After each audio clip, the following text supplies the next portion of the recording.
Hello friends, आपका स्वागत है मेरे YouTube channel DC online biology में। आज हम बात करेंगे विषाणु जनित रोग के बारे में। ये टॉपिक जो है विषाणु जनित रोग, ये बहुत ज़्यादा इम्पोर्टेंट है अगर आप किसी भी सरकारी नौकरी के लिए तैयारी कर रहे हो तो। सारे सरकारी नौकरियों में यहाँ से क्वेश्चन पूछे जाते हैं और ये हमारे लिए बहुत ज़्यादा ज़रूरी है और बहुत इम्पोर्टेंट है। तो इस टॉपिक का हम आज कवर करेंगे, ठीक है। इस क्रम में हम पहले विषाणु जनित रोग के बारे में बात करेंगे, वो है हेपेटाइटिस ए। ये हेपेटाइटिस ये जो रोग है, ये विषाणु हेपेटाइटिस ए की वजह से होता है। हेपेटाइटिस ए नाम का वायरस होता है जो हेपेटाइटिस ए काज करता है, हेपेटाइटिस ए रोग काज करता है। अब संचरण का माध्यम या संचरण का तरीका कैसे होता है, किसकी वजह से ये फैलता है, तो ये जल, दूषित जल अगर आप सेवन करते हो दूषित जल का, तो आपको हेपेटाइटिस ए होने की संभावना होती है। इससे इस रोग से प्रभावित होने वाले अंग कौन कौन से हैं? यकृत है या लीवर कह सकते हैं, ठीक। इसके बचाव के उपाय जो हैं वो टीकाकरण है। या तो आप टीकाकरण करवा लो हेपेटाइटिस ए का, या आप स्वच्छ जल का प्रयोग करें, इससे आप हेपेटाइटिस ए से बच सकते हैं। अब इसी क्रम में आगे बढ़ें तो देखेंगे चिकन पॉक्स, या जिसको माता कहते हैं, ये जो है बैरियोला या बैरिसेला वायरस की वजह से होता है, ठीक है। और इसके संचरण का जो तरीका है वो वायु है या डायरेक्ट संपर्क में आने से होता है। अच्छा, ये जो चिकन पॉक्स या माता हैं, इसके जो प्रभावित होने वाले अंग या तंत्र हैं वो है पूरा शरीर। इसमें पूरा शरीर ही प्रभावित होता है। जैसा कि आपने, अगर आपको कभी चिकन पॉक्स हुआ हो तो आपने खुद देखा होगा, या किसी आपके रिश्तेदार या चिर परिचित को कभी हुआ हो ये बीमारी, तो आपको पता होगा कि ये पूरे शरीर में प्रभाव डालता है। फिर बचाव के उपाय क्या हैं? आप टीकाकरण करवा सकते हो, चिकन पॉक्स के टीके लगते हैं वो आप लगवा के चिकन पॉक्स से बच सकते हो, या रोगी से दूरी बनाकर आप चिकन पॉक्स से बच सकते हो। अब इसी सीक्वेंस में आगे देखेंगे तो एड्स है, जो कि एक लाइलाज बीमारी है और ये बहुत खतरनाक बीमारी भी है, ठीक है। तो ये HIV वायरस की वजह से होता है, जिसका फुल फॉर्म होता है ह्यूमन इम्यूनो डिफिशियंसी वायरस, ठीक है। ह्यूमन इम्यूनो डिफिशियंसी वायरस की वजह से एड्स होता है। इसमें क्या होता है, ये डायरेक्ट सीधे संपर्क में आने से होता है। और इसकी खास बात क्या है, ये हमारे शरीर के प्रतिरक्षा तंत्र को ही प्रभावित करता है। एड्स में जो हमारे अंग प्रभावित होते हैं वो है प्रतिरक्षा तंत्र, मतलब इम्यून सिस्टम को ही ये डिस्टर्ब कर देता है, जिसकी वजह से हमारा शरीर जो है वो बहुत सारे रोगों से ग्रसित हो जाता है और व्यक्ति जो है वो धीरे धीरे उसका वजन कम होने लगता है और वो मर जाता है। और इसके बचाव क्या है? सीधे संपर्क से बचाव, मतलब डायरेक्ट कांटेक्ट से बचें, तभी आप एड्स से बच सकते हैं।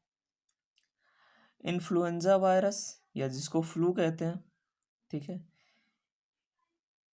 ये बीमारी है इन्फ्लुएंजा या फ्लू जिसको कहते हैं, ये एक्चुअली इन्फ्लुएंजी वायरस की वजह से होता है। इन्फ्लुएंजी वायरस की वजह से इन्फ्लुएंजा या फ्लू होता है। इसके संचरण का तरीका क्या है? वायु, हवा के माध्यम से ये संचरित होता है, एक पेशेंट से दूसरे पेशेंट में फैलता है। इसमें भी हमारा पूरा शरीर जो है वो प्रभावित होता है। मतलब इस जो इन्फ्लुएंजा है या इन्फ्लुएंजी वायरस का जो प्रभाव है वो हमारे पूरे शरीर पे पड़ेगा। और इसके बचाव कैसे हैं, इससे बचा कैसे जाए?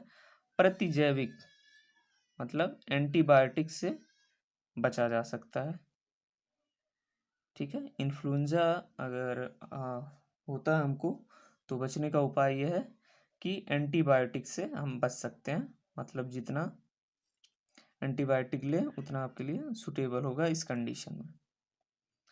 खसरा या मिजल्म, खसरा या मिजल्म, खसरा का नाम आपने सुना होगा, ये जो होता है, इसमें जो वायरस होते हैं जो इसको काज करते हैं वो हैं मोरबेली या रूबियोला वायरस। मोरबेली या रूबियोला वायरस हैं जो खसरा को उत्पन्न करते हैं, खसरा बीमारी को उत्पन्न करते हैं। इसके संचरण का भी माध्यम जो है वो वायु होता है, हवा के माध्यम से ही फैलते हैं। और इसके प्रभाव की अगर हम बात करें तो भी ये पूरे शरीर पे प्रभाव डालता है, मतलब हमारा पूरा शरीर इससे प्रभावित होता है। और इसके बचाव के माध्यम कौन से हैं? टीकाकरण। अगर हम टीकाकरण करवा लें, खसरा का टीका लगता है, आप लोग को पता होगा, टीकाकरण करवा लें तो इससे बच सकते हैं, या रोगी से दूरी बनाए रखें तो आप खसरे से बच सकते हैं। ठीक है। अब इसी सीक्वेंस में आगे देखेंगे रेबीज या हाइड्रोफोबिया। रेबीज नाम आपने सुना ही होगा, जो एक्चुअली कुत्तों से रिलेटेड है ये। तो रेबीज या हाइड्रोफोबिया जो है वो रेबीज वायरस से होता है। इसके संचरण का तरीका क्या है? पागल कुत्ता, जो कुत्ता पागल हो चुका होता है उससे ये संचरित होता है, जिसको वो कुत्ता काट लेता है उसमें ये हो जाता है। या लोमड़ी भी हो सकती है, ठीक है, लोमड़ी या पागल कुत्ता हो सकता है जो इसको संचरित करेगा। ठीक है। तो रेबीज अगर हमको होता है तो वो पागल कुत्ते के काटने से या लोमड़ी के काटने से हो सकता है। और इसमें प्रभावित कौन से अंग होंगे या कौन से तंत्र होंगे? वो है तंत्रिका तंत्र। हमारा नर्वस सिस्टम जो होता है वो डिफेक्टेड हो जाता है, वो प्रभावित हो जाता है इसमें। ठीक है। और इससे बचाव कैसे किया जा सकता है? रेबीज रोधी टीका। ठीक है, रेबीज रोधी टीका लगवा करके इससे बचा जा सकता है, वैक्सीनेशन करवा के इससे बचा जा सकता है। अब गलसुआ के बारे में बात करेंगे, जिसको मम्प्स कहते हैं। गलसुआ या मम्प्स कहते हैं, यह मम्प्स वायरस की वजह से होता है। मम्प्स वायरस होते हैं जिसकी वजह से गलसुआ या मम्प्स होता है। अच्छा, संचरित का तरीका क्या है? इसका लार है। ठीक है, लार से ये संचरित होता है। और प्रभावित अंग भी जो हैं वो लार ग्रंथि हैं, मतलब स्लाइवरी ग्लैंड्स जो हैं वो ज़्यादा प्रभावित होंगी। इसके बचाव के उपाय जो हैं वही प्रतिजैविक एंटीबायोटिक से ये बच सकते हैं हम। अब इसी सीक्वेंस में आगे देखेंगे डेंगू या हड्डी तोड़ बुखार। डेंगू का नाम तो आपने सुना ही होगा, डेंगू मच्छर के काटने से होता है डेंगू। जो इसमें क्या होता है, बहुत तेज बुखार होता है, इसीलिए हड्डी तोड़ बुखार कह रहे हैं हम। ठीक है। ये एक्चुअली विषाणु का नाम मेंशन नहीं किया इसने। ठीक है। इसके संचरण का तरीका क्या होता है? मच्छर के काटने से या एडीज इजिप्टी नाम के मच्छर के काटने से, या एडीज एल्वेपिक्टस, ठीक है, या क्यूलेक्स फटिंसस, ये मच्छर के नाम है, नाम बड़े टेढ़े हैं। ठीक है, इनके काटने से होता है। इसमें प्रभावित अंग कौन से हैं? सिर, आंख, पेशियां या जोड़। ठीक है, सिर, आंख, पेशियां। सिर मतलब हमारे शरीर में दर्द होगा, आंख में प्रॉब्लम होगी, पेशियां जो हैं वो प्रभावित होंगी, और जोड़ जो हमारे जॉइंट्स हैं, जैसे घुटना हुआ, नी वाला पोर्शन हुआ हमारे, ठीक है, तो जोड़ों पे जितने भी जोड़ हैं वहाँ पे दिक्कत होगी, वहाँ पे प्रभाव देखने को मिलेगा।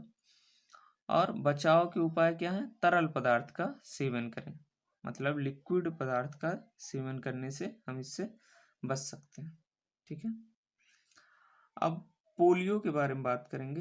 पोलियो, ठीक, ये पोलियो जो है वो एक्चुअली पोलियो वायरस से होता है। हम सभी को पता है पोलियो जो है वो पोलियो वायरस से होता है।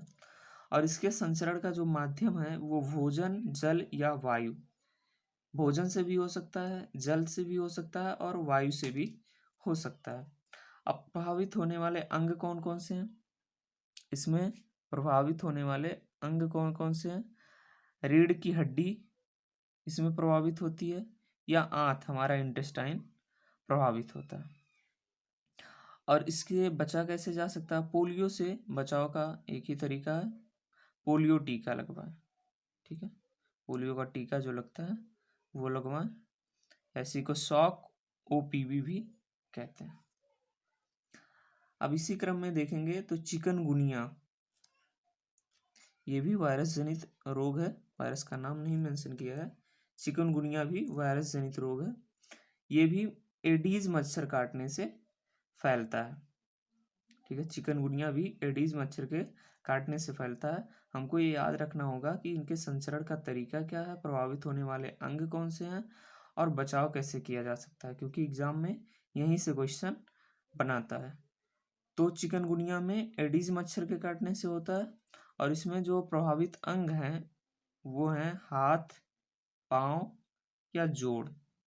ठीक है, हाथ में भी प्रभाव देखने को मिलेगा, पाँव में भी और जोड़ में भी। ठीक है, चिकनगुनिया के बचाव के उपाय जो हैं वो नहीं है, चिकनगुनिया से बचाव के कोई खास उपाय नहीं है जो असरदार हो। अब आगे इसी क्रम में देखेंगे जापानी इंसेफेलाइटिस। जापानी इंसेफेलाइटिस ये भी वायरस जनित रोग है, इसके वायरस का नाम मेंशन नहीं किया गया है। संचरण का तरीका होता है क्यूलेक्स मच्छर, क्यूलेक्स मच्छर के काटने से ये संचरित होता है और इसमें भी जो हमारे प्रभावित अंग हैं वो मस्तिष्क, मेरुरज्जु है।